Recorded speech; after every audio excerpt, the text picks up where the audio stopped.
یہ ہے یروشلم، اور اس کے دل میں بسا ہے ایک مقدس مقام۔ المسجد الاقصی مسلمانوں کا پہلا قبلہ معراج کی رات کا مقام، اور تین مقدس ترین مساجد میں سے ایک۔ مسجد اقصی فلسطین کے شہر یروشلم، القدس کے قدیم شہر میں واقع ہے۔ یہ 1,44,000 مربع میٹر پر پھیلا ایک عظیم احاطہ ہے جسے حرم شریف ٹیمپل ماؤنٹ بھی کہا جاتا ہے۔ یہ صرف ایک مسجد نہیں بلکہ درجنوں تاریخی مقامات کا مجموعہ ہے، جن میں قبل صخرہ، دوم افدراک اور المصلی القبلی شامل ہیں۔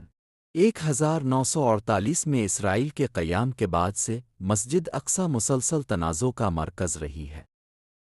1967 میں اسرائیل نے مشرقی یروشلم پر قبضہ کیا، جس میں مسجد اقصی بھی شامل ہے۔ فلسطینی اسے اپنی شناخت، آزادی اور مزاحمت کی علامت سمجھتے ہیں۔ مسلمانوں کو اکثر عبادت سے روکا جاتا ہے، جس پر پوری امت مسلمہ تشویش کا اظہار کرتی ہے۔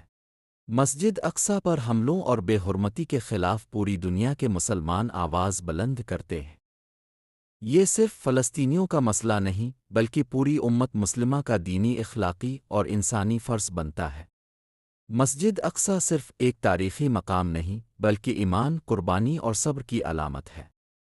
یہ ہمیں یاد دلاتی ہے کہ ظلم کے اندھیروں میں بھی امید کا چراغ جلایا جا سکتا ہے۔